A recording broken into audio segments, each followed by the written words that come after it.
시편 82편 1절에서 8절까지 교독하겠습니다. 하나님은 신들의 모임 가운데 서시며 하나님은 그들 가운데서 재판하시느니라. 너희가 그분만 찬양하며 자기네 낙고기를 오늘까지 하리하느냐. 셀라. 가난한 자와 고아를 위하여 판단하며 곤란한 자와 빈궁한 자에게 공의를 베풀지며 가난한 자와 궁핍한 자를 구원하여 의인들의 손에서 건질지니라 하시는도다. 그들은 알지도 못하고 깨닫지도 못하여 흑암 중에 왕래하니 땅의 모든 터가 흔들리도다. 내가 말하기를 너희는 신들이며 지존자의 아들들이라 하였으나 그러나 너희는 사람처럼 죽으며 고관에 하나같이 넘어지리로다. 하나님이여 일어나사 세상을 심판하사 모든 나라가 주의 소유이기 때문이니이다. 아멘. 네, 시편 82편의 가장 윗부분을 보면 아삽의 시라고 되어 있죠. 그래서 아삽은 시편 82편의 저자라고 할 수 있습니다. 그렇다면 아삽은 누구일까요? 역대상 6장에 보면 역대상은 그 다윗 이야기가 나온 성경 아니겠습니까? 역대상 6장에 언약궤가 예루살렘으로 운반이 되어질 때 헤만과 여두둔과 함께 찬양을 책임지던 레위인이 바로 아삽이다라고 거기에 기록이 되어 있죠. 그래서 시편 150편 중에서 아삽의 시라고 쓰여진 것이 총 12편 정도가 되는데요.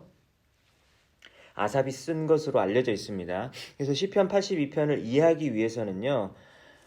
여기 보시면은 신이라는 단어가 나오죠. 그래서 영어 성경에는 God라고 번역이 되어 있는데 이 G가 앞에 스몰 레터입니다. 그러니까 유일하신 여호와 하나님이 아니라 그 신들을 여러 신들을 의미하는데요. 근데 이 신들이 도대체 어떤 것을 가리키는 것인지에 대해서 알아야지 바른 해석을 할 수 있을 텐데 쉽지는 않습니다. 그래서 구약학자들이 여러 의견들을 내놓았는데요. 오늘 아침에는 그 중에서 두 가지만 살펴보도록 하겠습니다. 거기 첫 번째 1절에 보시면 하나님은 신들의 모임 가운데 서 계신다고 나와 있죠. 그리고 6절에 보시면 내가 말하기를 너희는 신들이며 다 지존자의 아들들이라 하였다. 이렇게 신들이라는 그 표현이 등장을 하게 됩니다. 그래서 이 신들이 무엇을 의미하냐? 첫 번째 어떤 구약학자들은 인간들의 재판관을 가리킨다고 해석합니다. 그러니까 인간 재판관들을 신들이라고 이렇게 문학적으로 표현했다고 하는 것이죠. 재판관이라는 사람들이 판결을 공정하게 하지 못하는 얘기가 82편에 계속해서 등장하죠. 공정하게 판단하지 못해서 많은 사람들이 재판을 잘못 그렇게 언도를 받고 그 결과를 받고 고통받는 삶을 사는 것이죠. 그리고 그렇기 때문에 이 세상도 너무나도 힘든 장소, 살기 어려운 그런 곳이 되어지 않습니까? 그런 일들이 벌어지고 있죠. 그래서 신들을 인간 재판관이라고 또 해석하는 성경적인 근거는 출애굽기 21장에 보면 만약 어떤 사람이 히브리 종을 돈 주고 사면, 그러니까 같은 이스라엘 민족끼리 어떤 사람이 너무 돈이 없어서 제가 당신의 노예가 되겠습니다 라고 해가지고 돈 주고 사는 경우가 가끔 있다고 하는 것이죠. 그럴 때 같은 동족 히브리인일 경우에는 6년 동안 종살이를 하다가 7년째는 풀어줘야 한다라는 모세율법이 출애굽기 21장에 등장합니다. 그러나 7년째가 되었을 때 종이 이제 지난 세월을 되돌아보면서 주인이 너무 잘해준 거예요. 그래서 나는 계속해서 당신의 노예가 되고 싶습니다. 이런 결정을 내릴 수가 있죠. 어차피 독립해봤자 내가 혼자 살기가 막막하니까 독립 안 하겠습니다. 그래서 저는 계속해서 종이 되겠습니다. 이런 경우가 있다고 해요. 근데 이럴 때에는 어떻게 하냐면 그 사람을 재판관에게 데리고 가서 그때 나오는 표현이 엘로힘이라는 히브리어가 쓰였는데 신이잖아요. 엘로힘이. 그러니까 여기서 시편 82편에서 지금 신들의 모임 1절과 6절에 쓰인 단어와 똑같은 단어가 쓰인 겁니다. 그러니까 그 노예를 신 앞에 데리고 간다는데 이게 신 앞에 데려간다라는 게 말이 안 되잖아요.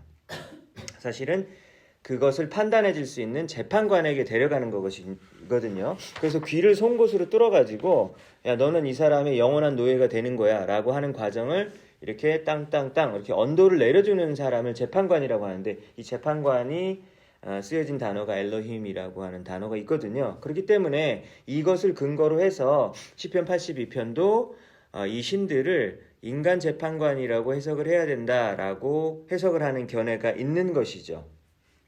두 번째로 간단하게만 설명을 드립니다. 두 번째, 이 신들이 누군지에 대한 해석을 놓고 신약 성경에서 공중권세 잡은 자 이렇게 악한 영들의 표현들이 있잖아요. 그래서 이 신들은 사실 악한 영들이다 라고 보는 견해가 있습니다.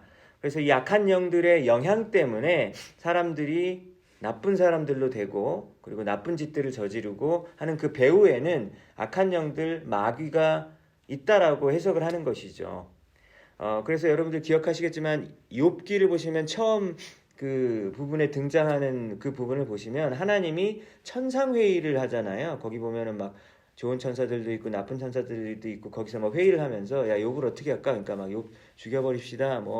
하나님을 찬양하는 이유가 뭐 잘해주니까 그런 거지 안 되면 당장 싫어할걸요? 막 그렇게 하는 그런 악한 영들이 있었다는 그런 회의 장면이 기억나실 거예요. 그랬던 것처럼 그 악한 영들이 바로 이 82편의 신들에 해당되는 부분이다. 그래서 그렇게 해석을 해야 된다라고 이 사람들은 주장을 하는 것이죠. 그래서 성경적인 또 근거를 보면 다니엘서 10장에 보면 페르시아 제국의 왕자, 그리스 제국의 왕자 이런 표현이 등장을 하게 되는데요. 왕자라고 하는 게 진짜 그 제국의 왕자를 가리키는 것이 아니라 악한 마귀의 영들의 어떤 실체라는 것을 다니엘서 10장을 보면 알 수 있거든요. 그런 것처럼 여기도 악한 영을 해석하는 것이 맞다라고 보는 견해가 있습니다. 여러분들은 어떤 것이 맞는 것 같습니까? 저는 처음에 생각했을 때는 인간 재판관들, 나쁜 재판관들이라고 되게 생각을 하는 게 더 맞다고 생각을 했어요. 그런데 계속해서 곰곰이 생각해보고 7절을 보니까 7절을 한번 보시면 그러나 너희는 사람처럼 죽으며 고관에 하나같이 넘어지리로다 이런 말이 돼 있잖아요. 만약에 그들이 인간 재판관을 가리킨다면 사람처럼 죽는다는 말을 하는 게 말이 안 되잖아요. 그죠? 사람인데 뭘 사람처럼 죽습니까?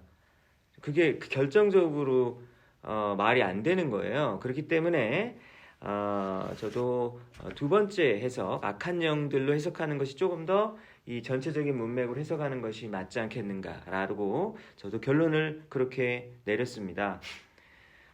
그래서 분명히 사람과는 다른 존재로서 이 세상에서 나쁜 어떤 판결을 내리고 이 세상의 권위자로, 권력자로 자리 잡은 사람들을 배후에서 역사하는 악한 영들의 존재라고 보는 것이 무난할 것이다 라고 보는데요. 그래서 20편에서 신들이 하는 일이 어떤 일이었습니까? 구체적으로 2절을 보면요. 불공평한 판단을 하고 악인의 납보기를 언제까지 하려느냐라고 하는 말이 있죠. 즉 재판을 할 때 불공평하게 판단을 하고 그리고 악인들의 얼굴을 이렇게 얼굴 봐주면서 이런 일들을 저지른다고 하는 것이죠. 현실에서 이런 일들이 벌어지고 있습니까?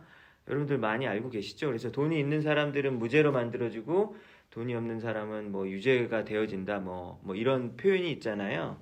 그래서 이런 일이 2022년 현대에서도 정말 버젓이 전 세계 곳곳에서 일어나고 있습니다. 그래서 예를 들면 수백억 원, 수천억 원의 비리를 저지른 재벌들이나 아니면 돈 많은 사람들이 있잖아요. 그 사람들은 명확하게 불법을 저지른 그런 자료들이 넘쳐나요. 정말 그렇게 했거든요.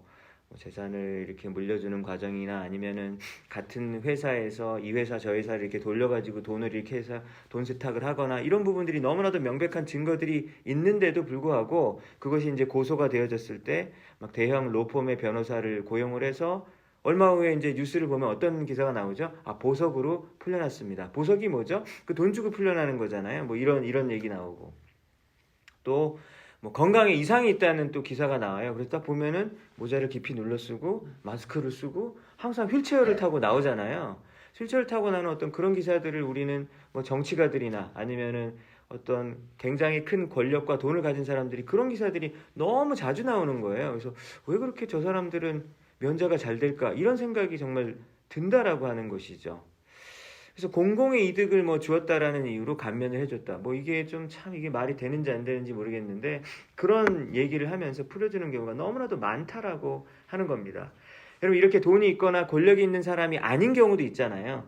그럼 3절에서 말하는 어떤 사람들입니까? 가난한 자와 고아와 고아는 부모가 없는 거예요. 그러니까 보호해줄 사람이 아무도 없는 그런 어린이들과 청소년들을 말하는 것이죠. 아무런 권한이 없습니다. 그리고 잘못을 했다고 하더라도 보호해주고 변호해줄 만한 어른이 아무도 없는 것이죠. 가장 연약한 사람들이라고 할 수 있습니다. 그리고 곤란한 자와 빈궁한 자들이 나와 있는데요. 이 사람들은 사실 훨씬 더 작은 죄를 지었을지라도 훨씬 더 강력한 처벌을 받는 경우가 너무 많잖아요. 그런데 그런 사람들이 여러분 감면되는 경우 보셨습니까? 감면이 되지 않는 경우가 대부분이고 그냥 잊혀지죠. 그래서 뭐 감옥에서 빨리 나온다 뭐 이런 일은 거의 일어나는 일이 거의 없습니다. 그래서 1940년대 미국에서 흑인 소년 이름이 조지 스틴리 주니어라는 흑인 소년이 14살인 거예요. 14살인데 이 어린이 청소년을 그 전기로 죽였어요. 전기로 이렇게 사형을 시켰습니다. 그래서 죄목이 뭐냐? 백인 여자 아이 2명을 이 흑인 소년이 죽였다라는 어떤 죄목으로 전기 고압 전기를 해가지고 그 아이를 사형시켰어요. 그 일이 미국에 있었습니다. 근데 이 재판을 할 때 그 아이의 부모님은 재판에 들어오지도 못하게 협박을 하고 못 들어오게 했다고 해요. 그리고 재판이 이루어진 시간이 그러니까 사형 선고를 내린 그 재판 시간이 사람을 죽이는 일이면은 오랫동안 막 뭐 증거도 찾고 막 해야 될 거 아니에요. 재판 2시간 만에 끝났습니다. 2시간 만에 끝나고 너는 사형. 그리고 나서 80일 동안 이 아이를 감옥에다 두고 그리고 14살짜리 아이를 감옥에 두고 부모님을 면회를 하지도 못하게 했대요. 그리고 그냥 전기 고압 전기로 그 아이를 죽였다고 합니다. 근데 이제 한참 동안 이렇게 계속해서 이 사건을 조사한 다음에 나중에 보니까 이 아이가 안 죽인 거예요. 뭡니까 여러분 이게? 이거 얼마나 억울하고 정말 황당한 이야기입니까? 그러니까 이 아이가 결국은 죽지 않았다는 게 나중에서야 이제 밝혀졌는데 뭐 그러면 뭐합니까? 이미 아이는 죽였고 그것도 2시간 만에 재판 너무 부당한 것이죠. 근데 여러분 하나님이 이런 일들을 보고 너무나 안타까워한다라는 거예요. 하나님이 이런 일을 너무나 싫어하세요. 우리가 그것을 알아야 하는 것이죠. 그러니까 우리가 신앙인이라면 우리는 보통 죄에서 구원해 주시고 나는 천국 가고 어떤 영적인 것들 이런 것만 생각할 때가 많은데 하나님은 세상에서 이런 일들이 일어나는 것을 극혐하십니다. 극도로 혐오하시는 것이죠. 그래서 그렇다면 우리 크리스찬들도 이런 일들을 보면서 싫어해야 되는 거예요. 이것에 동참해야 하는 것입니다. 여러분 그것이 신앙이에요. 예를 들어서 미국에서나 아니면 선진국에서 한 명만 죽어도 막 언론에서 난리가 나고 그런 경우가 얼마나 많습니까? 그러나 저 멀리 가난한 나라에서 그리고 개발도상국에서 막 수백 명, 수천 명이 막 학살이 되는 경우가 많잖아요. 어떤 정치가가 그랬다라든지. 그랬을 때는 언론에서 주목받지도 못하고 제대로 이렇게 처리를 받지 못하는 경우가 허다합니다. 근데 이것을 바라볼 때 하나님이 하늘에서 바라보실 때 너무나도 안타까워하신다라고 하는 것이죠. 근데 이것이 바로 교회에서 해야 하는 일입니다. 3, 4절을 보십시오. 가난한 자, 고아, 곤란한 자, 빈궁한 자들에게 공의를 베풀라. 그리고 가난한 자와 궁핍한 자를 구원하여 악인들의 손에서 건지라. 이렇게 나와 있습니다. 하나님은 경제적으로 어렵고 자신들의 권리를 주장할 수 있는 어떤 그런 목소리를 내지 못하는 자들이 있잖아요. 그런 자들을 잘 돌보라고 하나님의 백성들이라면 너희들이 잘 돌보라고 성경에서 계속해서 반복하여 이야기하고 있습니다. 그래서 성경에 이런 얘기가 너무 많이 나오기 때문에 하나님은 너무 좀 약자들 편이다라는 생각이 좀 들 정도로 너무너무 많이 나오는 거예요. 이게 강조점입니다. 그렇다면 우리는 이것에 대해서 생각을 해봐야 되는 거예요. 이걸 벗어날 수가 없어요. 우리가 신앙인이라면 이 중요한 주제에 대해서 깊이 생각을 해야 하는 겁니다. 그럼 이 세상에서 왜 어떤 사람들은 계속해서 가난할까? 이 부분에 대해 생각을 해보고 정말 그들이 게으르고 그리고 열심히 살지 않아서 가난하고 못 사는 것일까? 그런 경우가 너무 많죠. 사실 그런 경우도 많습니다. 근데 그렇지 않은 경우도 굉장히 많잖아요. 그죠? 왜냐하면 사회 구조적으로 가난이 대물림되는 경우가 너무 많죠. 요즘에 뭐 개천에서 용났다라고 하는 경우가 찾아보기 쉽습니까? 어렵습니까? 제가 봤을 때는 너무 거의 없는 것 같아요. 그래서 소위 한국에서도 소위 말하는 뭐 어떤 명문대 아니면은 뭐 그런 대학교를 졸업한 사람들의 고등학교가 어디 출신인가를 조사를 해보면은 60% 이상이 다 외고라든지 아니면 특수고등학교 출신인 거예요. 그리고 미국 유학에서 나온 사람들 중에서도 그 학생들이 1년에 정말 수만 불을 들여서 거의 1억 원에 가까운 1년에 1억 원에 가까운 돈을 캐시로 낼 수 있는 사람만 유학을 올 수 있거든요. 근데 그 학생들의 부모님들의 직업을 물어보면 다 너무 똑같은 거예요. 이 직업 아니면 이 직업이에요. 제가 굳이 말로 하지 않겠습니다. 그런 직업이 아니면은 할 수가 없는 거예요. 그들이 고등학교 출신을 보면 여전히 똑같아요. 여기도 다 특수고등학교, 그리고 예를 들면 서울의 특정 지역 아니면은 뭐 분당 뭐 이런 식으로 너무 정해져 있는 거예요. 대부분이 그래요. 왜냐면 그렇지 않으면 그 곳을 갈 수 없다라는 것이 바로 너무나도 일반적인 현실이다라고 하는 것이죠. 그럼 이것을 보고 하나님은 너무나도 안타까워하신다라고 하는 것이죠. 하나님은 안타까웠는데 우리는 하나님 왜 그러실까? 이렇게 생각하면 안 되는 것이죠. 우리가 하나님의 사람들이라면 우리도 하나님이 왜 그렇게 생각하는지 그것을 생각하고 우리의 눈이 바뀌고 우리 생각이 바뀌고 우리 삶 가운데서 이것을 해결하는 데 있어서 어떻게 내 삶 가운데서 노력할 수 있을까를 고민하고 교회가 어떻게 이 일을 위해서 돈을 쓰고 우리 에너지를 쓰고 하는데 굉장히 큰 고민과 노력을 해야 하는 것입니다. 그렇지만 하나님께서 성경을 봤을 때 가난한 자들을 무조건 옹호하는 것은 아닙니다. 가난한 자들도 동일하게 죄인이기 때문이죠. 하나님은 그 부자를 싫어하십니까? 아니에요. 하나님이 부자를 하나님의 일을 위해서 사용하는 경우도 성경에 여러 곳에서 드러나게 되는데요. 가난한 자들의 편만 하나님이 들어주시는 것이 아니다라고 하는 것을 알려주는 성경 구절 하나가 레위기 19장 15절에 보면 이런 말씀이 있습니다. 너희는 재판할 때 불의를 행하지 말며 가난한 자의 편을 들지 말며 세력 있는 자라고 두둔하지 말고 공의로 사람을 재판할지며. 그러니까 재판을 할 때 부자라고 해서 더 잘 들어주면 안 되지만 또 한편으로 가난한 자의 편을 들어서도 안 된다라는 말이 분명히 나와 있어요. 이게 무슨 말입니까? 보니까 너무 불쌍하고 안쓰러운 거예요. 그런 마음을 벌써 두고 재판을 편파적으로 할 수도 있는데 그렇게 하지 말라고 하는 거예요. 그 사람이 죄를 진 것에 대해서 가난하든 부자든 상관없이 백그라운드에 상관없이 공정하게 판단하라. 이것이 바로 하나님의 뜻이라고 하는 겁니다. 여러분 가난한 사람이라고 해서 더 착한가요? 꼭 그렇지는 않지요. 가난한 사람이 어려운 환경에 늘 있다 보니까 보통 사람들보다 더 악착같이 욕심을 가지는 경우도 있을 수 있어요. 더 탐욕스러워질 수도 있는 것이죠. 가난한 자가 예를 들어서 혹시 어떤 이유로 부자가 되었다면 그럼 자기 옛날 시절을 생각하고 나도 이제 어려운 사람들 많이 도우면서 살아야 되겠다 라고 하는 사람들도 있겠지만 대부분 그렇지 않는 경우도 너무 많은 거예요. 왜 그럴까요?